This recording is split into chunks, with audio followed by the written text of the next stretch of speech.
Humans are terrible at surviving winter. Seriously. If you dropped a human, a wolf, and a woolly mammoth into the middle of the Ice Age, only one of them would immediately start complaining. Spoiler, it's us. The mammoth already has a thick coat.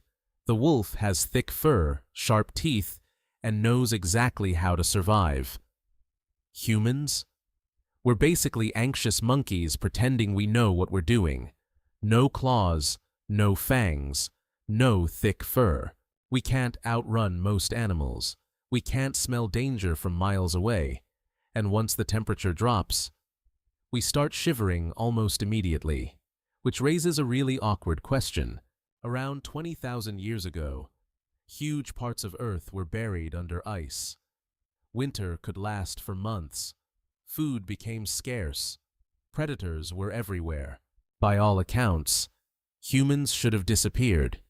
If you were placing bets back then, you would have picked the mammoth, or maybe the wolves. Definitely not the skinny ape carrying a stick. Imagine standing in a frozen valley. On one side, a 6-ton mammoth. On the other, a pack of wolves hunting with perfect teamwork. Then there's Dave. Dave weighs maybe 150 pounds. He's wearing stitched-together animal hides. He's holding a wooden spear with a sharpened stone tied to the end. Somehow, Dave wins. Not because he's stronger, not because he's faster, and definitely not because nature gave him better equipment. So, what exactly did Dave have that every other animal didn't? That's the mystery. Because the real story of the Ice Age isn't about the ice. It's about one strange animal that refused to play by nature's rules. Humans weren't supposed to survive. So why are we still here? Here's the strange part. The Ice Age wasn't the first challenge humans ever faced. Long before glaciers covered the planet, our ancestors lived somewhere completely different, the hot grasslands of Africa. And back then, having thick fur wasn't an advantage, it was a problem. Imagine running under the African sun, wearing a giant winter coat. You'd overheat in minutes. So over millions of years, humans slowly lost most of their body hair. At first, that sounds like one of evolution's worst decisions. It's almost like throwing away your jacket before moving to Alaska. But evolution wasn't planning for the Ice Age. It was solving the problem of heat. And in Africa, that solution worked surprisingly well. Humans weren't the fastest hunters. We couldn't sprint like a cheetah. We couldn't leap like a leopard. Instead, we did something much more annoying. We just kept running, hour after hour, mile after mile. Most animals cool themselves by panting. Humans cool themselves by sweating. It doesn't look impressive. In fact, it's kind of gross. But it gave us something incredibly powerful. Endurance. Imagine you're an antelope. You can run much faster than a human for a few minutes. Then your body starts overheating. You have to stop. The human behind you doesn't. He keeps walking, keeps jogging, keeps following your tracks, again and again, until eventually you're exhausted. Not because the human was faster, because the human never gave up. It's one of the strangest hunting strategies ever invented. Humans didn't chase animals with speed. We chased them with patience. That little advantage helped us survive in Africa for hundreds of thousands of years. But then, some humans left. They walked north. The farther they traveled, the colder it became. And suddenly, the very body that made them successful in Africa became a problem. No thick fur, no natural protection, just cold skin, standing in freezing wind. Evolution couldn't help. It moves far too slowly. Winter wasn't going to wait thousands of generations, so humans did something no other animal had ever done before. Instead of changing their bodies, they changed the world around them. Evolution was too slow. Humans needed another plan. Nature already had a solution for winter. Grow thicker fur. Simple. The problem? That would take thousands of years. Humans didn't have thousands of years. They had one winter. So instead of waiting for evolution, they cheated. Imagine you've just hunted a deer. Most animals would see one thing: food. Humans saw two: food and a jacket. Someone, somewhere, picked up that animal skin and wrapped it around their shoulders. It probably looked ridiculous.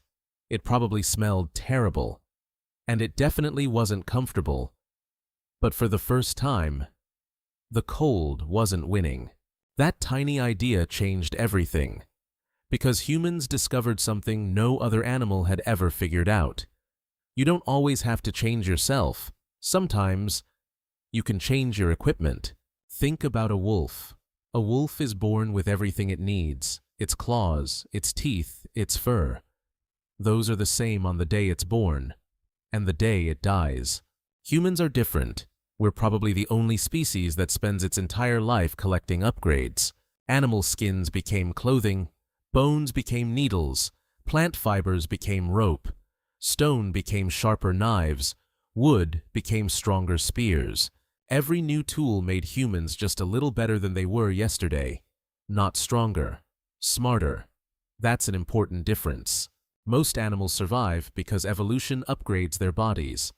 Humans survive because ideas upgrade their lives. And once that started, there was no turning back. Every problem became another invention waiting to happen. Too cold? Make better clothes. The wind gets through? Sew the hides together. Your feet freeze? Wrap them too. Little by little, humans began wearing their survival. But even the warmest clothes had a limit. Imagine sleeping outside, in the middle of a blizzard. A jacket helps. It doesn't stop winter. Humans still needed one more thing.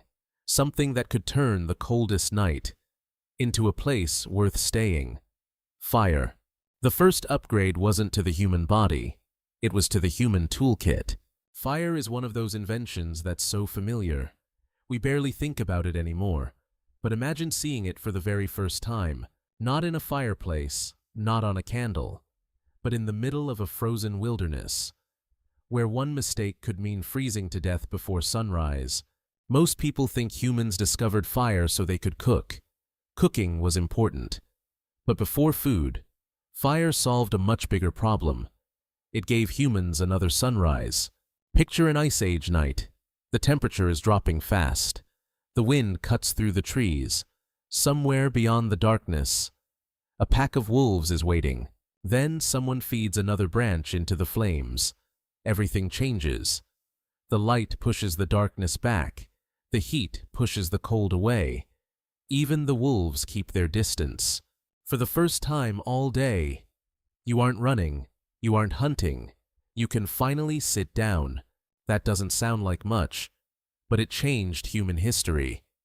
Because survival isn't just about staying alive. It's about having enough time to become better. Around a fire, hunters repaired broken spears. Parents stitched animal hides into warmer clothes. Children watched. They copied. They learned.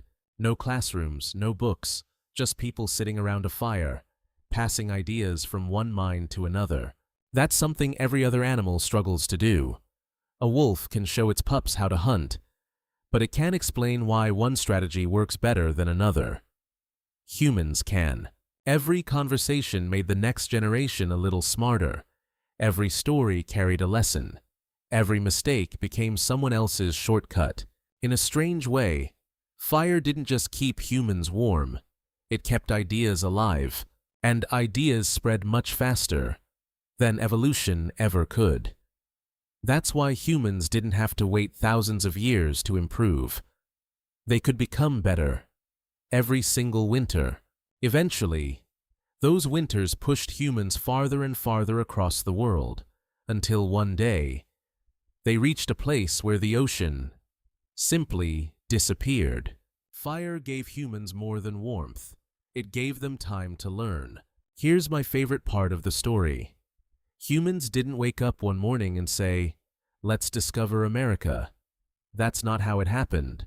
Imagine asking an Ice Age hunter, "So, where are you going?" He'd probably laugh. "I don't know. I'm following the reindeer." That was the plan. Not a very good one, but it worked.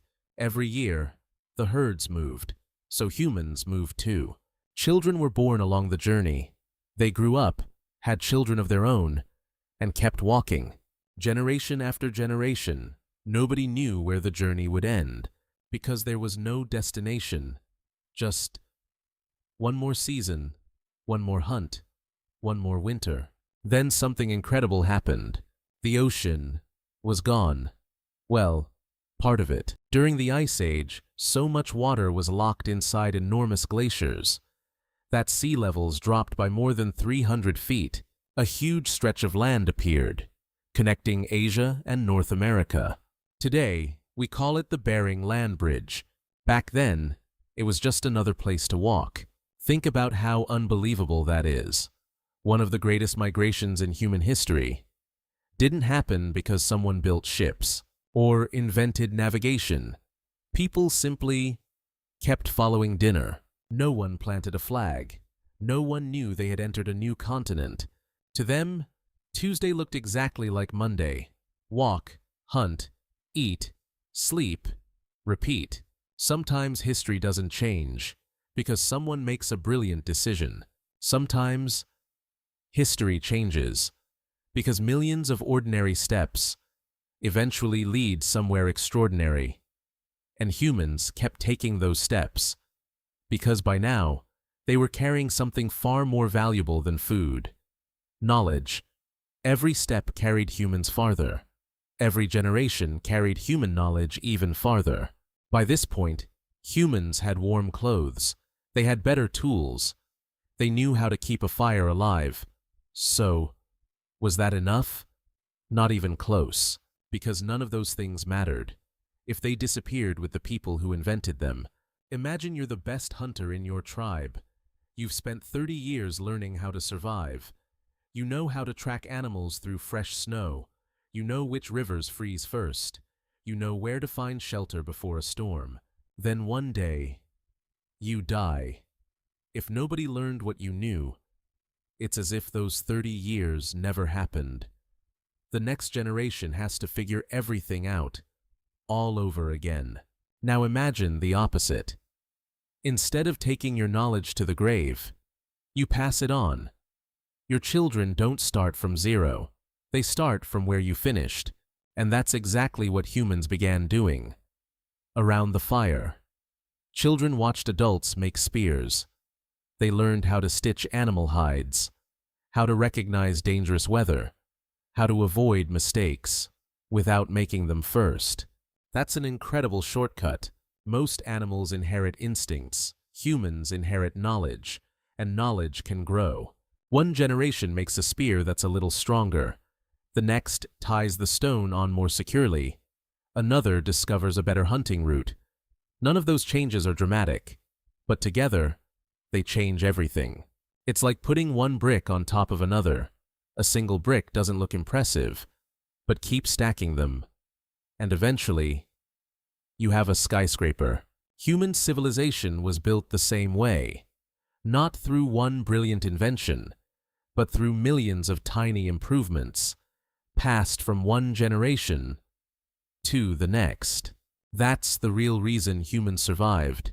Not because we were the strongest, not because we were the fastest, but because every child could begin where the last generation ended.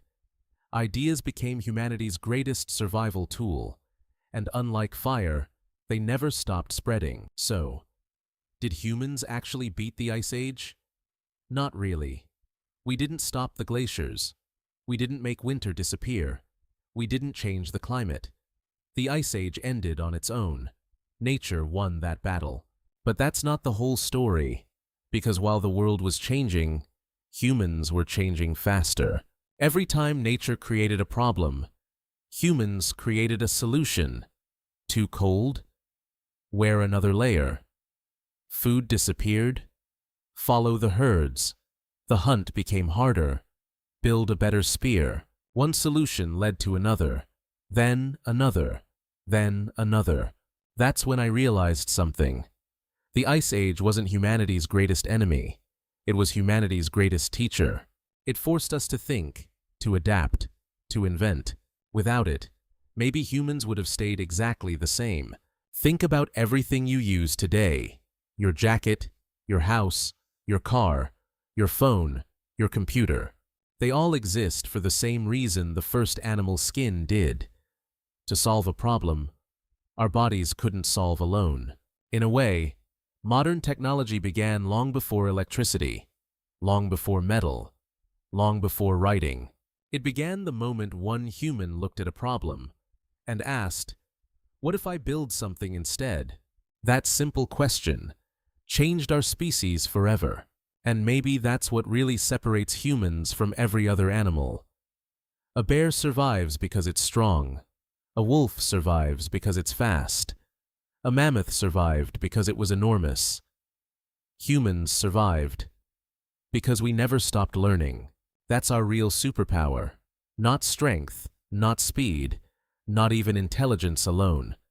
It's the ability to take one person's idea and let millions of people improve it, generation after generation, for thousands of years. That's why a frightened family sitting around a small campfire eventually became a civilization that walked on the moon. Kind of unbelievable when you think about where the story started, with a cold, hungry, hairless ape standing in the snow, trying to survive one more night. And somehow, that was enough, because surviving one winter led to surviving another, then another, until eventually, humans stopped surviving the world and started changing it. The Ice Age didn't create the strongest humans. It created the first humans who believed every problem had a solution.